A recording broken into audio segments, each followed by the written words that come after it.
We're back here, whole 9 yards on a Friday night, 8:49 p.m.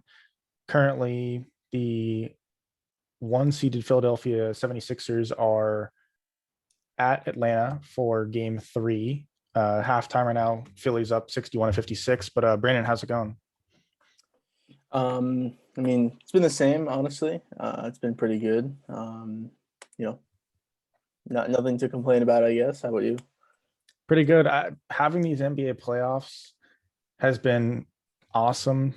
I mean, it's just I still just like to, or not, I don't like, I guess. I don't like to think about the past when the Warriors were just so much better than everybody. And even the bubble to a certain extent, I always had a feeling that the Lakers were just the best team.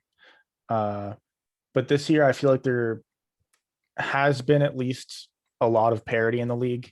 It's tough to predict it like it should be. And prior years, we really haven't had that as much. So I always just remember, I just remember back then, and it's so much better now, seriously, because I don't know, like just there was no point to watch the NBA like 2017 through basically 2019. There really just wasn't much of a point. It was, did somebody get injured? And if somebody gets injured, then maybe you can watch it. But Yeah, and I mean, not even really that. I mean, also, I would say basically from 2011, honestly, when I would say LeBron joined the Heat. Even though they didn't win every single time, when he was on the Heat until 2014 and the Cavs, from 2015 to 2018. But even though they didn't win every single time, and before the Warriors came, you knew that his team was at the minimum going to the Eastern Conference Finals. But again, at that time, the Eastern Conference was a lot weaker than it's still pretty weak now. But at least you have three teams right now that are you could say are top. You can make the argument are top five teams in the NBA. You can make the argument in the past, you really couldn't do that in the East. You couldn't say three teams could possibly be in the top five in the NBA. So I would say it's really been longer than 2017. And the Warriors definitely changed that when Durant went there in 2017, obviously. But yeah, it's definitely nice to have some parity, even though the Nets, do seem like they're the super team. They are probably the best team left still in the playoffs right now. But it's still better parity in the West. There's parity, obviously, like you said, the Warriors. Basically, since 2015, it's been the Warriors. So or I guess LeBron's Lakers. So it is nice to have some parity in the East and the West. And the games have been really good. I mean, each series, I mean, there's been some, dominant series, but I think all the games have been pretty good. And especially in the second round, I think most of the games I would say have been all close, rather down to the wire, or just really close games that have been tough and just some really good games to watch, honestly. this postseason is kind of our first glimpse at a post LeBron NBA because I mean LeBron's been here since 2003 and he's pretty much been the face of the league ever since, pretty much. And now we're gonna, in the next few years, the decline starts now. He's probably gonna get worse and worse, and eventually he's gonna be gone. And it's gonna be super interesting. I think the thing I'm looking forward to the most is going to be Bronny. I'm super interested to see how Bronny plays. I believe he's not ranked the first in his recruiting class. I don't even know what class he is, but I don't think he's He's first. he's going to be a junior for this upcoming year. So he's still 2 years away So from he's just still getting two to years. college. He's still like what? He's still like 3 years away from the NBA. Yeah, unless unless the rules change by then yeah, probably 3 years, honestly. So LeBron should still be in the league, right? I mean, his contract. I mean, by the time his contract with the Lakers would run out, he would still be in the league. He signed that 4 year contract before this season, so he still would be in the. I guess his contract would end the year that Bronny would come in, assuming that he does a year of college or he does a year in the G League, whatever he does, assuming that he doesn't go straight to the NBA from high school. The rules don't change, so I'd assume he'd be able to sign a 1 year contract. Rather, it's with the team that drafts Bronny, which I think if that's like a Magic or just a bad team, that has a top pick and not a huge, attraction. You'd obviously like to sign LeBron because that's just going to bring you so many fans, obviously. So, yeah, I would say I'd say he signed a 1 year deal, with whatever team drafts him, or he just signs a 1 year deal with any team so he can just play, at the same time with his son. But yeah, I would say he's still in the league.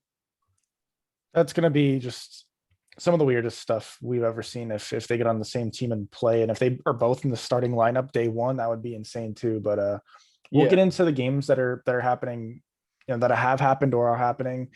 I think the first game that I kind of want to bring up, and I know you want us to bring up as well, is Nets Bucks. Uh, the Bucks ended up winning game 3, 86-83. They won pretty much last second down to the wire. Defensive game. Durant didn't really have it. He was all right. I think he was 11 for 28, maybe something like that. He was, yeah, 11 for 28. Yeah. So Durant didn't play very well, although he wasn't, he wasn't horrible. Like 11 for 20, it's not horrible, but he didn't play to his standards. The Nets, this is probably the only time in the playoffs in my mind that they're going to score less than 85 points in a game. You're missing Harden, so obviously that's a big hit. But not only that, I mean, Durant and Kyrie both have to have bad games, and probably Joe Harris as well, which basically happened in game 3 against the Bucks. None of them really played, out of their minds at all. And the Bucks are able to win. To me, I think this is about as bad of a win as the Bucks could really have. That's just my view. You played decent. I mean, Giannis and Middleton combined for 68 points. Giannis didn't have an absolutely insane game, but he had a pretty good game. Middleton had a pretty good game, and they only beat the Nets by 3. And this is probably the Nets' worst game of the playoffs, potentially. Just at least offensively. I mean, they played defense, quote unquote, well, but I don't know. I think the Bucks are done. I know I picked the Bucks to beat the Nets. I wasn't all too enthusiastic about it then, and I'm officially changing my pick here. I think the Bucks are done, and maybe I don't know if I changed it earlier or not, but this is, I'm putting my foot in the ground. I'm done with the Bucks. The Nets are just a better team. They have more talent. I don't know if it's official that Harden's done for this series. I think he might end up coming back, especially if the Bucks are winning like game 4 or something. Maybe he comes back, but yeah, I just think the Bucks are done. I think the Bucks are done. Yeah, I mean, I've been saying it since the series started that the Nets are going to win this series. I think, I think I said 7 before the series started. It's not going to go 7 games.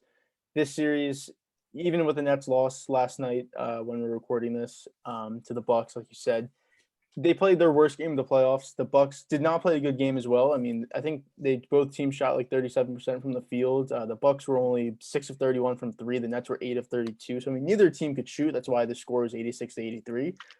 But for the Bucks to have a game like this where Giannis, I mean, he wasn't dominating, but he was 14 to 31, which you could say that, that's still a good percentage from the field. But for a guy who doesn't shoot a lot, he did take 8 threes, which he should never take 8 threes in a game. That should never happen.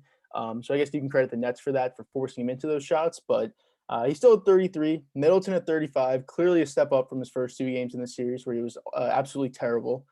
So for your 2 best players to have games like that, now Drew Holiday wasn't great, but still, for your 2 best players to have games like that and to win by 3 points against a team, like you were saying, Durant, 11 of 28, Harris, 1 of 11, and Kyrie, 9 of 22, to barely beat them, to basically squeak out a win only because Bruce Brown decided to take the final 2 shots of the game, which made no sense, especially in the situation that was going on if you were watching it live, where Durant was, like you were saying, he's bad all game, shooting wise, at least not like Durant that we're accustomed to. And I think it wasn't the final 3 possessions. I guess it was the final 3 before the 2 Bruce Brown shots. He hit 3 straight jump shots. 2 of them were from mid range and 1 was from 3.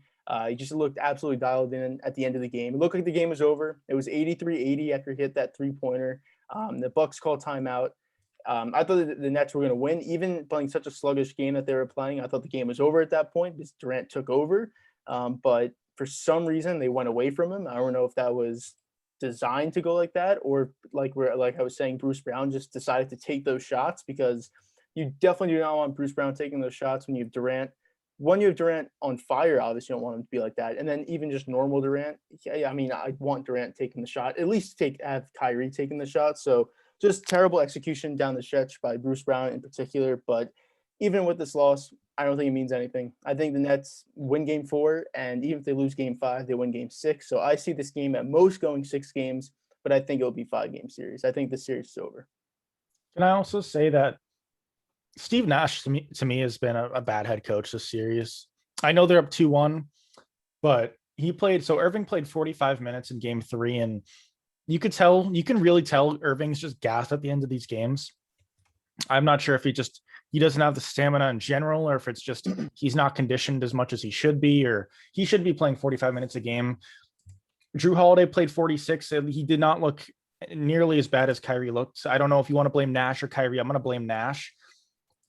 I would have much rather Irving play 38, 39 minutes and be able to actually take those last shots in the game.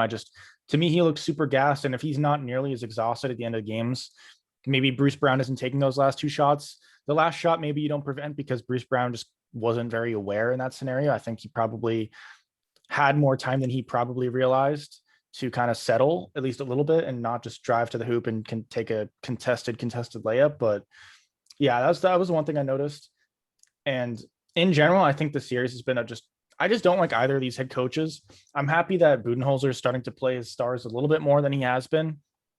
It's been almost like a borderline meme the past couple of years where Giannis plays like 35 minutes in games and Middleton plays 32 minutes in game. Like that can't happen. Game 3, Giannis played 43, Holiday played 46, Middleton played 44. That's a lot more what I like to see.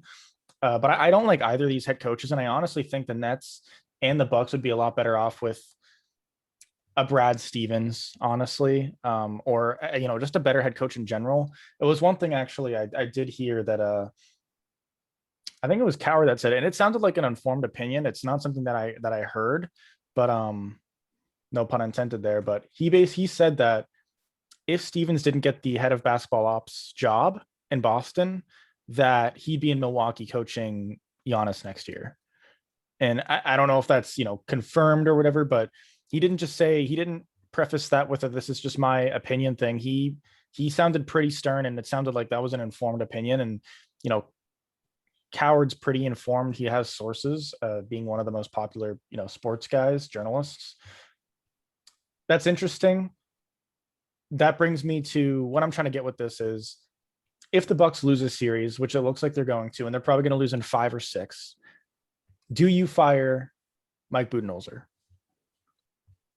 Well, I think you have to look at the candidates that are out there, and it doesn't seem like it's too strong of a field, honestly. I know this. I think it was either the Blazers or the Celtics who had their kind of list of coaches, or maybe, I think it was those two. I don't think it was the Pacers yet because the Pacers fired their coach. We didn't mention that happened, before after we last recorded, but they did fire him after one season. But so it's another team looking for a head coach. But I think it was the Celtics or the Blazers who had their list of coaches, and it's not the strongest field. It's a lot of assistant guys. It's a lot of Chauncey Billups is a name that's coming up. I don't exactly know how good of an NBA coach he'd be. He'd obviously be a player coach, which is what most teams would be looking for anyways, obviously. So I guess you should have to look at this team and be like, Budenholzer is not the answer, which it doesn't look like he really is, but also I don't know how much I can really blame him. I know he hasn't been great in the playoffs in his career, but your best player, and this is the biggest takeaway I took from just game 3 in particular, but it's honestly been throughout his career so far in Giannis's career that he's the best player on this team and he can't take the final shots of the game. And that's just a huge problem because Middleton's the guy taking the final shots of their games. And in game 3, he was making them, but most of the time I don't really trust Chris Middleton to make the shots at the end of the game. So if your best player, not just your best player, but a borderline top 5 player in the league can't handle the ball with 2 minutes left in the game, he can't hit free throws, he can't shoot from the outside. And like I said, since he can't shoot free throws, he's somewhat hesitant to go to the rim because if he gets fouled, he knows he's at most making 1 out of 2. He's probably not making both. So I just don't know how much I can really look at this team and think they're a championship winning team, no matter who their head coach is, because I just think their best player has a major flaw that you can't really overcome when he's your absolute best player. And your second best player is a guy who he's probably a top 30 guy in the league. He's not a top 20 guy. He's not a top 15 guy. So I don't really know how much I can blame on Budenholzer, even though there definitely is some blame to go his way. But I think a lot does go to Giannis and his inability to be clutch in key situations and have an outside jumper, honestly. Can I put any percentage of the blame? Can I blame Budenholzer for Giannis's inability to shoot the ball? However many years this is into his career with Budenholzer as a coach.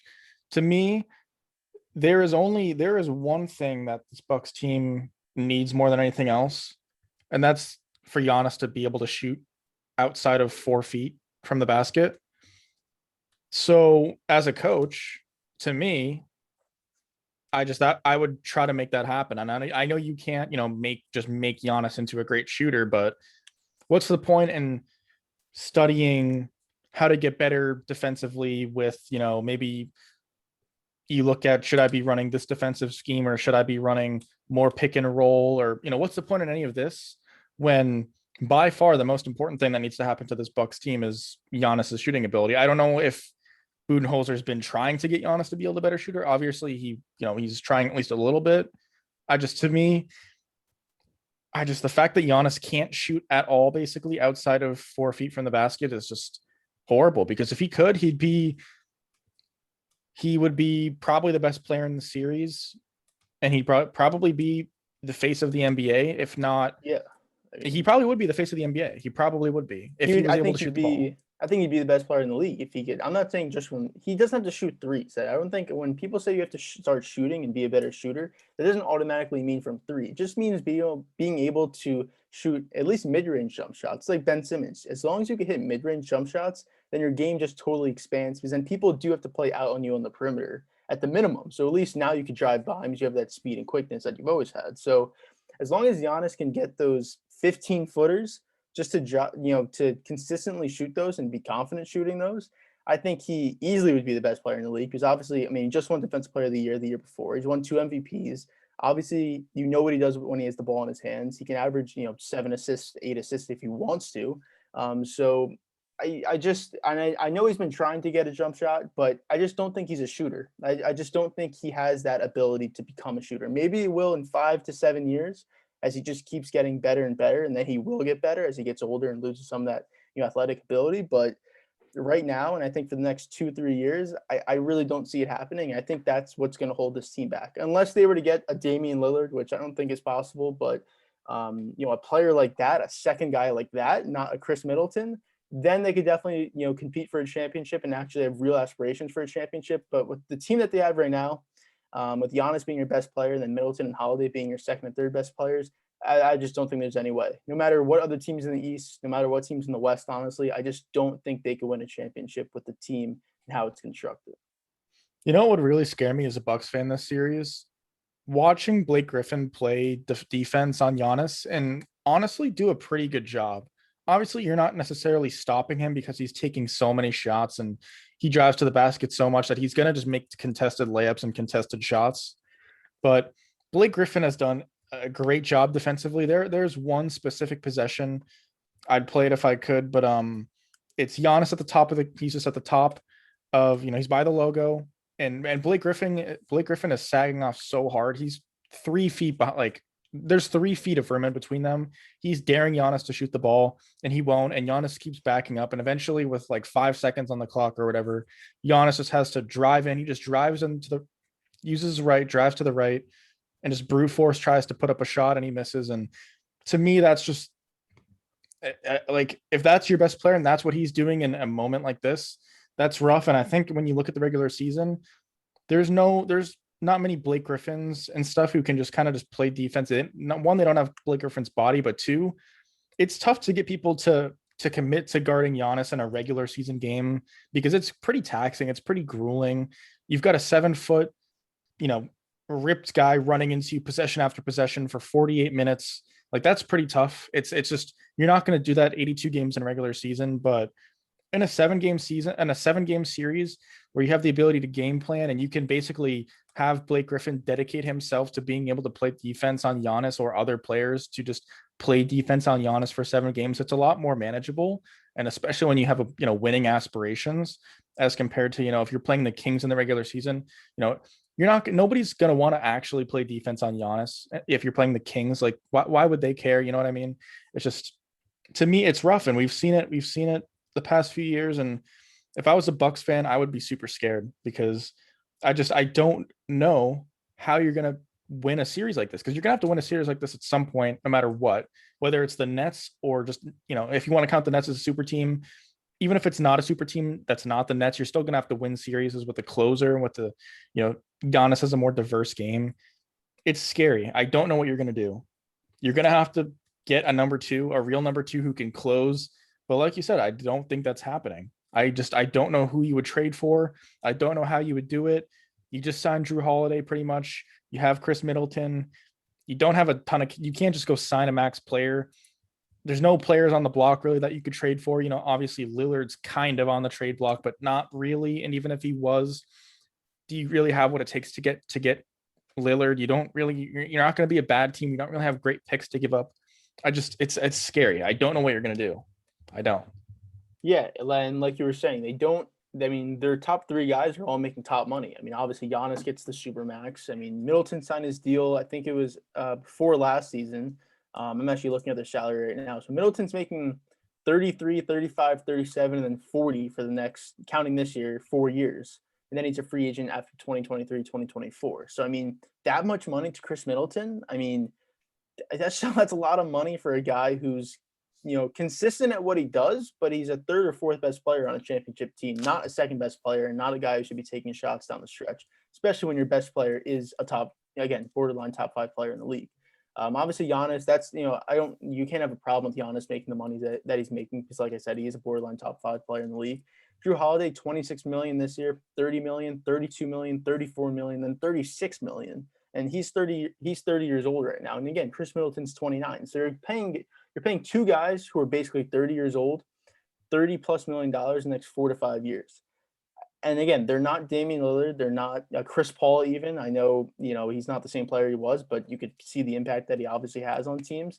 These guys aren't those type of guys. And I think they just have a huge problem. And the East isn't going to get any easier. The West isn't going to get any easier if they do make it out of the East. So I really don't see this team winning a championship. And I don't think it'll be this year, but if next year the same thing happens, whether they run to the Nets, the Sixers, the Hawks, maybe if the Knicks get someone, the Celtics rebound something, they lose in a first round, second round matchup again, you definitely could see Giannis requesting I don't know if requesting a trade, but looking into the fact of getting out of Milwaukee, You especially could even see the Bucks looking to trade Giannis. well, I don't know if they'd look to trade him, but you have a guy like that, it's kind of tough to trade him in the market that you're in. But I think he would be looking for it because, like I just said, you have all that money tied up to two guys who clearly won't elevate your team that much, and you clearly just can't get it done. I know he said he doesn't want to do that, but you have to look at the reality of the situation and that you're most likely not going to win a championship in Milwaukee.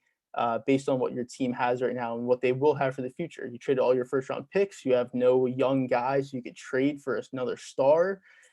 So I think they have a lot of problems there. And this series isn't going to help. Even a new coach, I don't think can help. So I really wouldn't be surprised if next year the same thing happens. And we're talking about Giannis as the next guy who wants to get traded. That's why to me, if I'm in the Bucks organization, I'm looking to make moves quickly. To me, I look at Mike Budenholzer and I say, I'm sorry, but you got to go. Like, assuming they lose this in 5 or 6, you need to make moves now before Giannis wants to leave. Middleton and Holiday theoretically will start to regress, at least within the next year or two. They're not going to get any better. I can pretty much guarantee you that.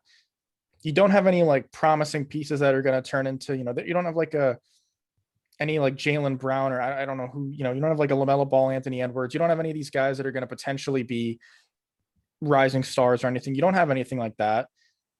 You have to make moves. You have to make moves to change yourself from this to an actual championship quality team. And I've seen enough with Budenholzer.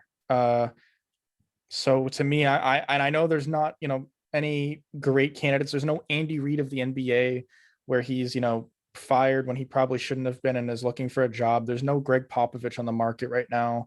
Brad Stevens would have been that guy if he, maybe, but there's none of that. There's no Doc Rivers who just got fired from the Clippers.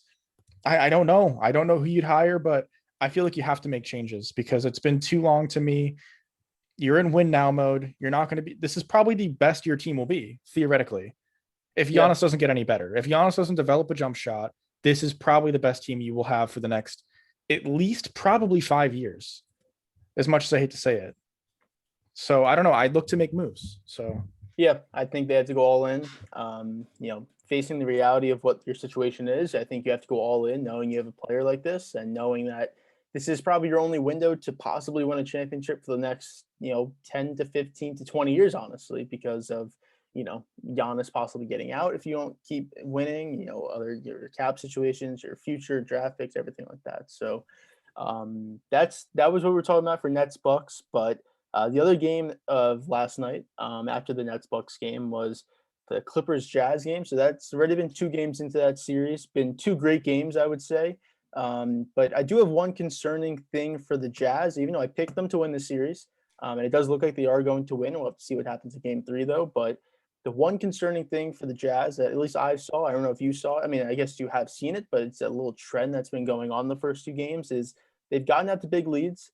They've gotten to the point where they look like they should put the Clippers away. The Clippers have looked somewhat lifeless the first 2 games. Kawhi hasn't been great, especially in game 2. He wasn't great.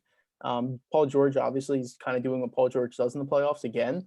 But they have let the Clippers come back in both games and possibly had a chance to win in both games, especially the first game. I mean, the first game, they really had a chance to win. Even the second game, they let them come all the way back.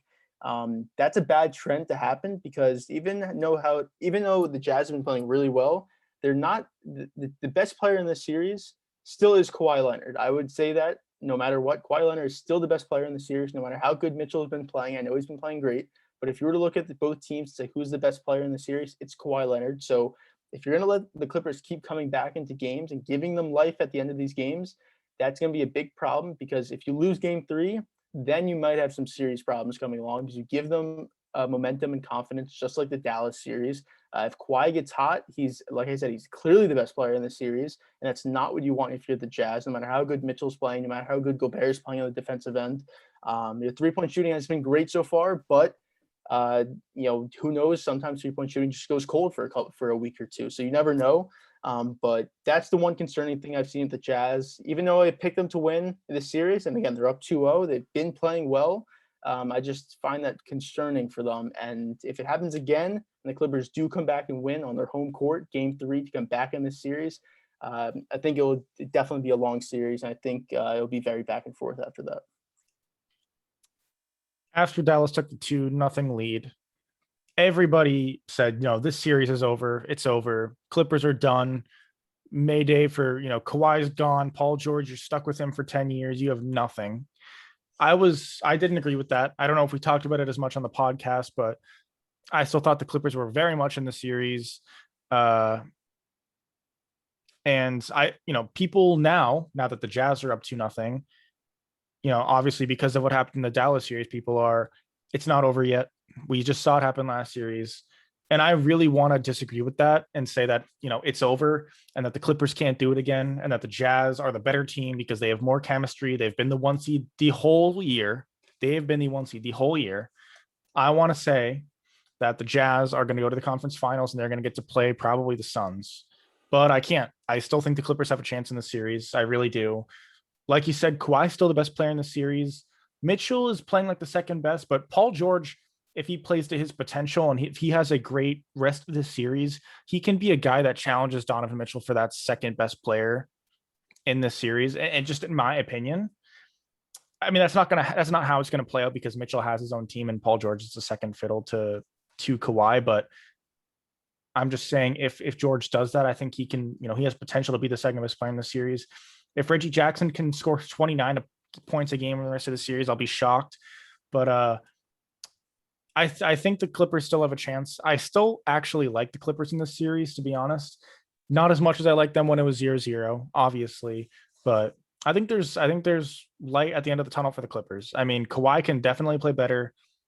George can play better. This team can pretty much play better. Marcus Morris shot horribly game 2. He only had 8 points. You're not going to see Reggie Jackson score 29 a game, but I think the Clippers have a chance. I like them still. Mitchell's been unstoppable. I don't see him going for 40 a night every single night, pretty much. I just don't see that. He's going to play great. I think it's still a back and forth series. I like the Clippers in the next 2 games. I think it goes 2-2. I like the Clippers in the next 3 games. I think the Jazz may be able to force it 7, but ultimately I like the Clippers to win this. I wouldn't be shocked if they won 4 in a row. I know that's a big swing, but I like the Clippers. I'm tempted to go with the Jazz, but I don't know. I don't see the Clippers going down 3-0. I really don't. I like the Clippers to at least win game 3, they could go down 3-1, and I still wouldn't think the series is over. I just think that having Kawhi as the best player in the series, and the gap between the third best player and fourth best player being as big as it is, the Clippers have a chance in every game. And I still like the Clippers to win. And frankly, I still think the Clippers are probably the best on paper, the best team in the West. So Well, two things I'll say to that is, first thing, I think the gap between the third and fourth best player isn't that big, honestly. And I'm assuming you're talking about George and Gobert. And I don't think it's that big. I know obviously offensively it is, because Gobert is just not that type of guy. He's not going to give you 20 plus points a night, but the way he is defensively, and honestly, George and Leonard, I mean, Leonard's been playing better defensively, but they're not what they used to be, 4 or 5 years ago, both of them. I know George obviously wasn't as good as Kawhi, but George was a top defender, perimeter defender in the league. They're not as good as they used to be. And George obviously isn't giving it to you offensively. He was 4 of 17 the first game, and then in this game, he was 8 of 18 and only 2 of 6 from three. So he's still not giving you that great offensive performance that you should expect from him. But again, it's the playoffs, and that's kind of what his reputation has been throughout his career so far. So I don't think it's as big of a gap, and I think Gobert's been really good in this series. Obviously, he made the game-winning block technically in game one, and he had 20 rebounds in game two. They don't have a center to really play against them, but I also think that between the thing between the positive, what I'm trying to say is the positive between or for the Jazz, as I should say, is that Mike Conley hasn't even played the first two games of this series, and they don't know if he's coming back for game three yet. But let's say he comes back for game four. Say the Clippers win game three, comes back for game four. I mean, that's just another guy to your rotation. Another guy who can give you 15 to 18 points a game efficiently, can shoot the three really well, knows how to handle the ball. He's been in a lot of playoff series in his career.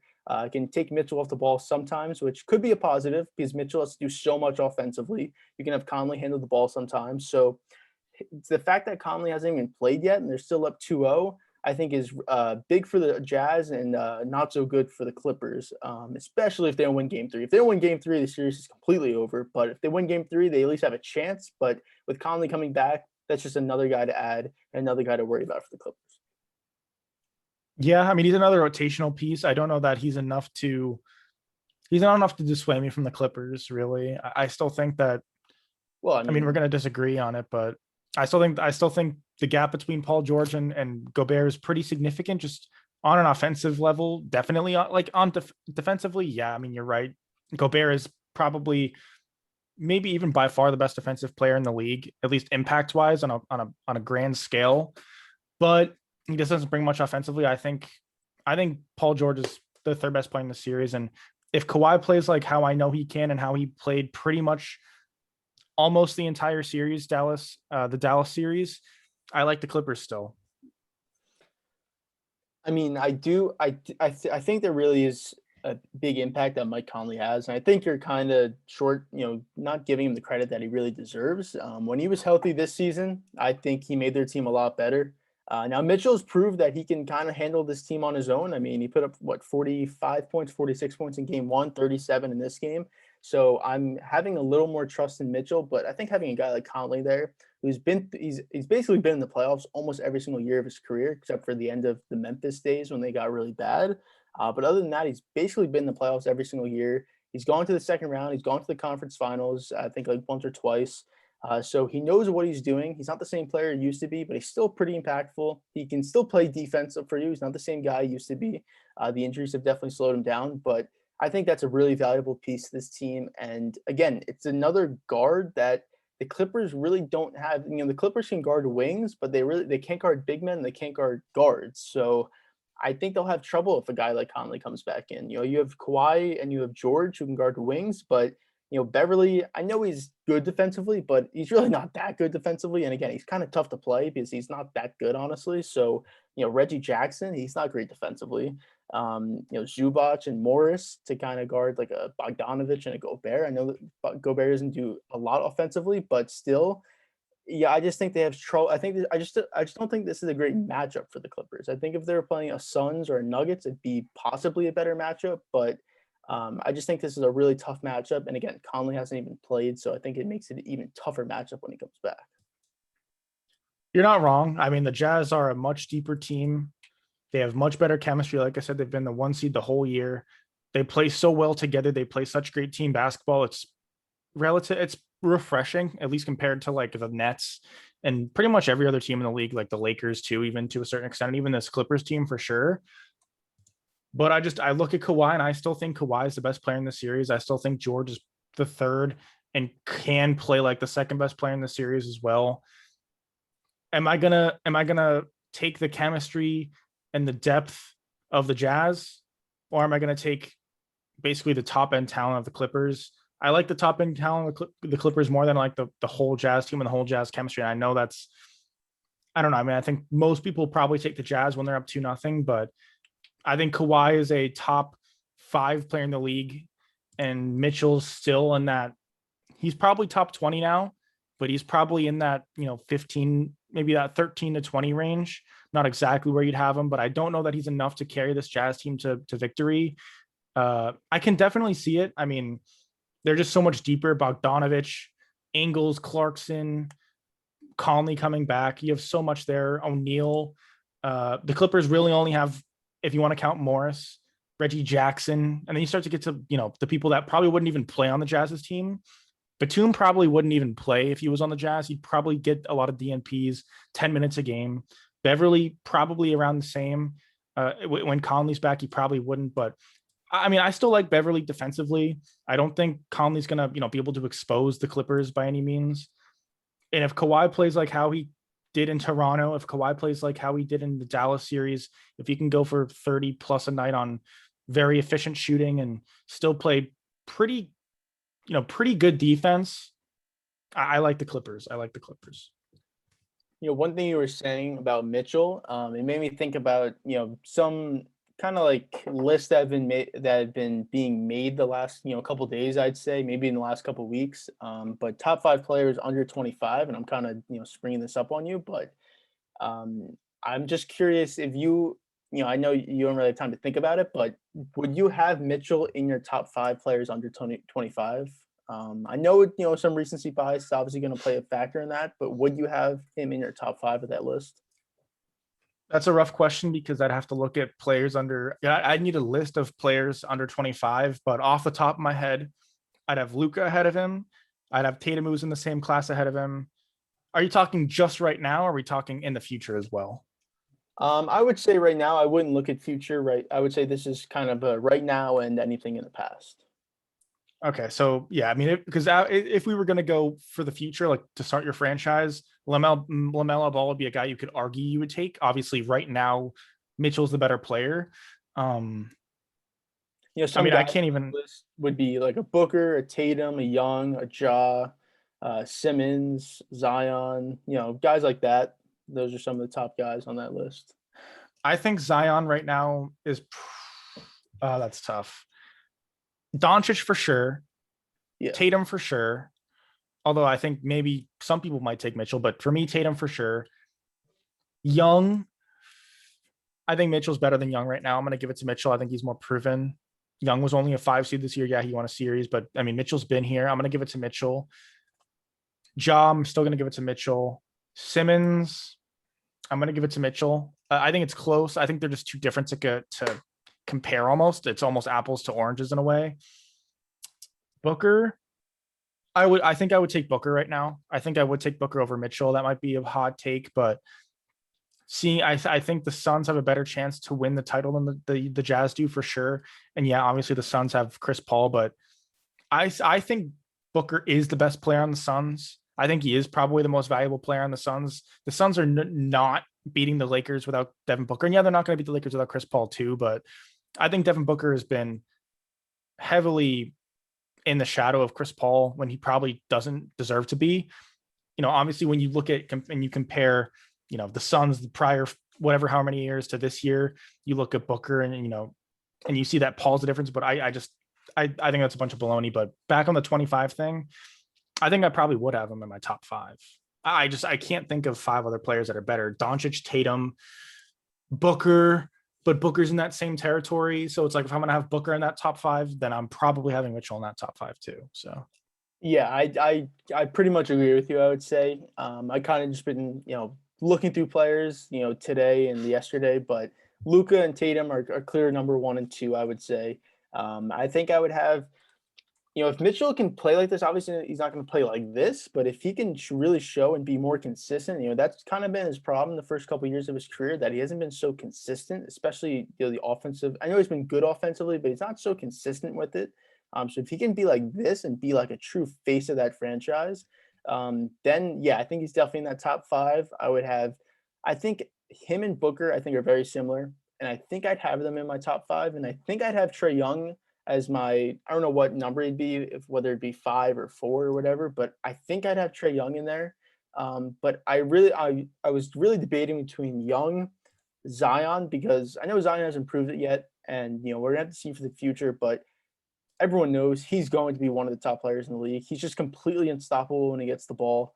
And he has so much room to grow anyways. And I know we're not talking about the future technically in this format, but he was very close for me already, and he's one second year in the league. But yeah, he was a close, he was probably 6. Ja was a close one. He was probably like around a 7. Simmons is definitely in there, but his lack of offense obviously kind of held him back. But yeah, I think Mitchell's made that leap over a lot of those guys where I think before this season, even halfway through the season, I don't think Mitchell's really in that top 7. So maybe even top 8 of that list. So for him to make that leap, I think it's very valuable, because for a Jazz team that, they signed to that rookie extension. So obviously it's a lot of money, but he's going to be due for a huge contract when that's over, or the extension a year before that's over. But for a team like a Jazz team that really needs a guy like that, you hope that he really can be a guy like that, not just he can show it in the playoffs, but then when it goes back to the regular season, he's still not the same player.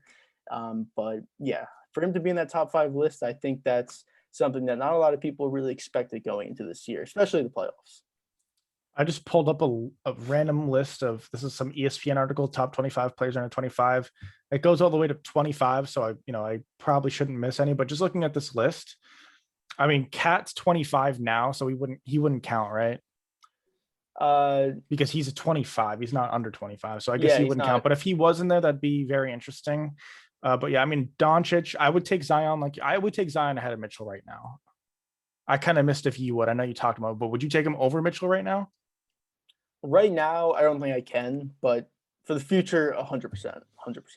I think right now I do. And I think, Mitchell's going to look like the better player, because you kind of need to build around a player like Zion. Mitchell has been built around. I don't think Zion has been built around as nearly as much as Mitchell. I think Mitchell has a very solid roster around him that allows him to basically play to his potential. I think Zion doesn't have that in New Orleans, and he has talent, but I just don't think a lot of it meshes well with him. I think I would have Zion as a better overall player than Mitchell right now. I just think he's so unstoppable. So Luka, Zion, Tatum, Booker. So I would have Mitchell 5th. So unless I put Simmons over him, a Bam, a Shea, Jaylen Brown, Jamal Murray, Michael Porter, Ja, Trey, DeAndre Ayton, no. But unless you had a player like that above Mitchell, then he's 5th probably. Yeah, and I think, I guess, like I said, I'd probably have Booker, Young, and Mitchell for that 3, 4, 5 in whatever order I'd probably look at it as. But yeah, I think we're pretty similar. You just didn't have Trae on there, but I would have Trae probably. He would be, and he'd probably be 6th. Yeah, and I'd have Zion 6, and I'd like Young like 4th or 5th. So our lists are pretty much the same. I think you look at Zion right now and just see more in him. It's not like I don't see more in him, but I think just right now, I think Mitchell's probably better. But that was just something I've been seeing the last couple of days.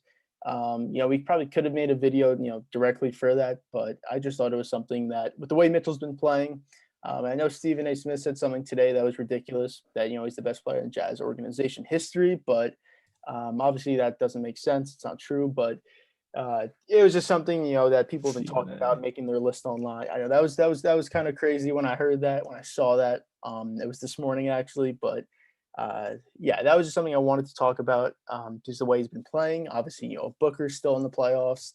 Tatum's obviously not, but Luka just was. He just got eliminated. Young is still in there. So there's a lot of the under 25 guys are really making a lot of progress really early in their careers, and it's something that you really wouldn't see 20, 30 years ago. Guys under 25 being able to lead their franchises. It's only the second round, but still that's pretty impressive, considering you're drafted that, these guys are drafted really high in the drafts. That means you're on a really bad team. So I just think it's really impressive that, so many, the best players in the NBA are really the guys under 25.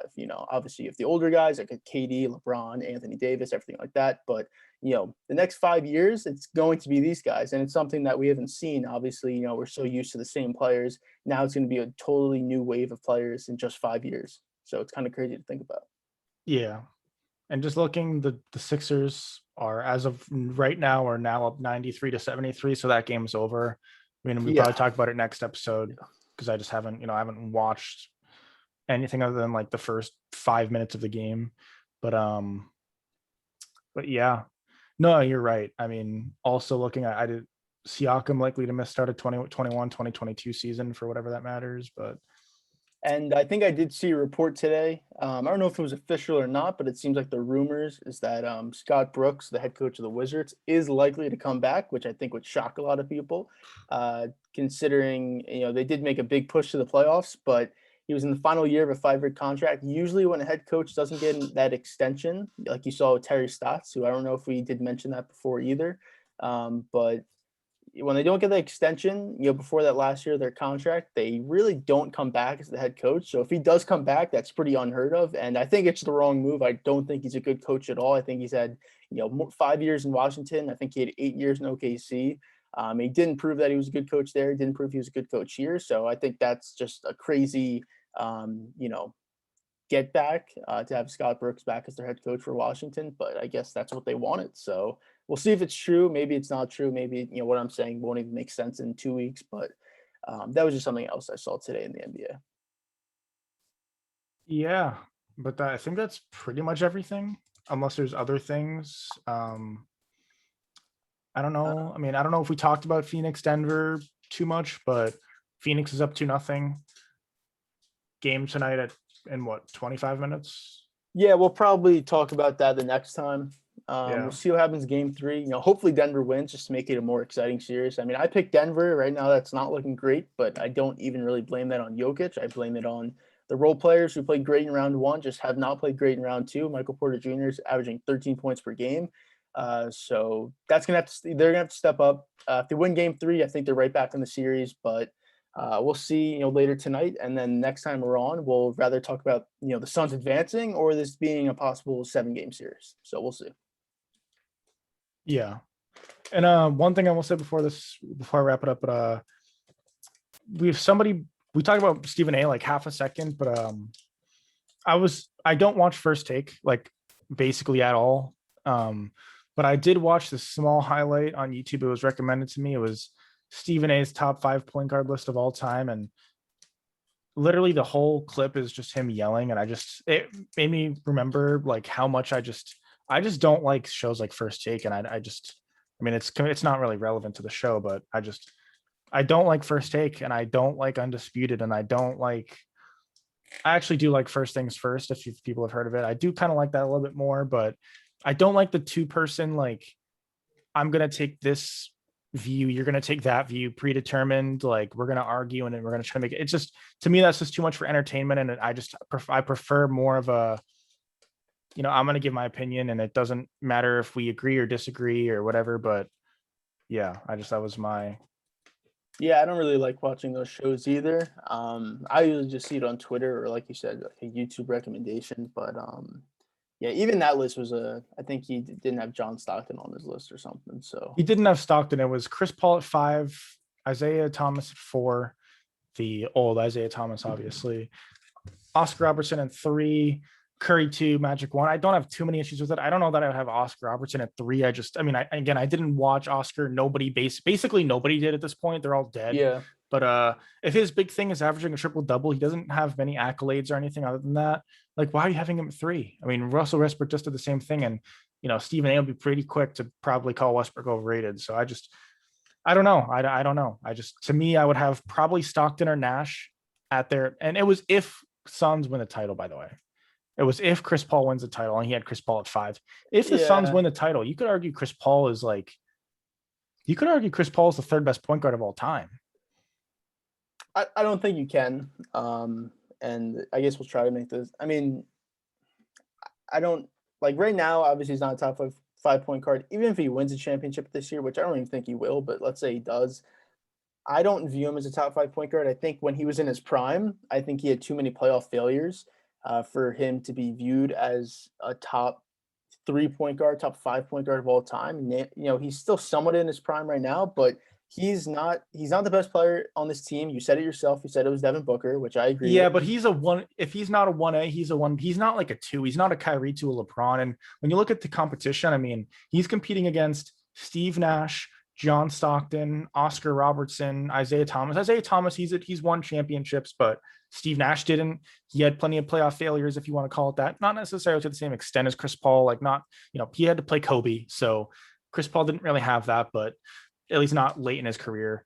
To me, if he not carried, but if he's the 1A or 1B on the Suns team and they can beat a Nets in the finals, like I would have him in my top 5. And I hate Chris Paul, to be honest. I don't know. I don't hate him, but I think he's overrated in the general public's eyes, especially as of late. But if he won a championship, there's no reason for me to not have him above Stockton. Stockton never won a championship.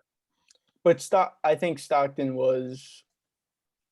I think he was great defensively and he was great passing the ball, like Paul is. But I think he was even better. And again, we didn't watch him, so we don't exactly know. But I think it's pretty obvious he's the all-time leader in assists and steals by a wide margin.